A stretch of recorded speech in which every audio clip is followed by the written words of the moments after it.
Terima kasih majelis hakim terhormat, terima kasih saudara ahli.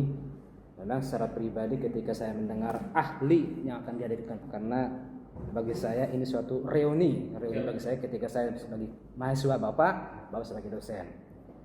Pertanyaan saya pertama adalah, ini berkaitan dengan hibah tadi Pak. Tadi kan kalau saya mengikuti, ahli menerangkan bahwa dalam penghibahan itu kita harus melihat niatnya dulu.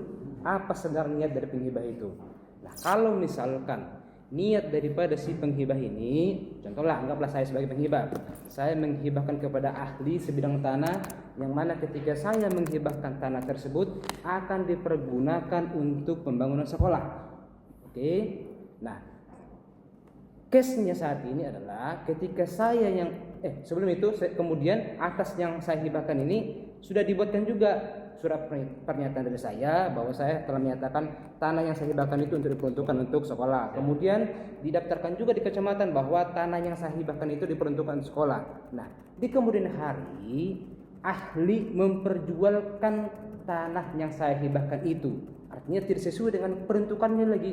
Nah, menurut ahli, apakah hal itu bertentangan dengan niat saya tadi atau bertentangan juga dengan hukum? Bagaimana penjelasan ahli? Iya. Baik, mohon izin Ketua Majelis Mulia, terima kasih Saudara Randy ya, memang aktif berwaktu anggota 2011, pendiri komunitas peradilan sumum ya. Siap. Jadi begini, mohon izin sebenarnya sama dengan pertanyaan dari ketua tadi ya. Jadi ketua sampaikan tadi sama, artinya subjeknya terhadap itu hanya kepada saudara Randy. Ya, betul. Jadi subjektif selama saudara Randy tidak melakukan apapun di situ, ya kan? Nah, itu dianggap setuju secara diam-diam. Nah, menurut kami itu jawabannya. Jadi ketika dia melakukan upaya hukum, gitu, atau langkah hukum, atau langkah untuk melakukan, ya bahasanya protes, akan peruntukan itu, maka itu dianggap setuju, Pak. Karena subjektif. Kembali lagi tadi meeting pemain. Bagaimana saya, saudara penggugat tadi merasa nyaman memberikan seperti itu kan?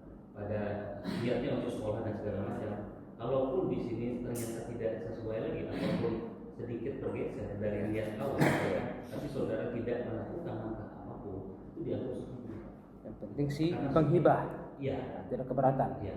Bagaimana kalau misalkan ketika melakukan penghibahan itu kan disaksikan ahli warisnya juga nih. Contoh ahli warisnya juga. Nah, ahli waris ini sudah mengetahui bahwa niat di awal orang tua yang menghibah ini adalah untuk peruntukan untuk sekolah, akan tetapi di luar dari peruntukannya. Di kemudian hari ini si ahli waris ini mengetahui, oh ini di luar dari peruntukan hibah nih, bolehkah ahli waris ini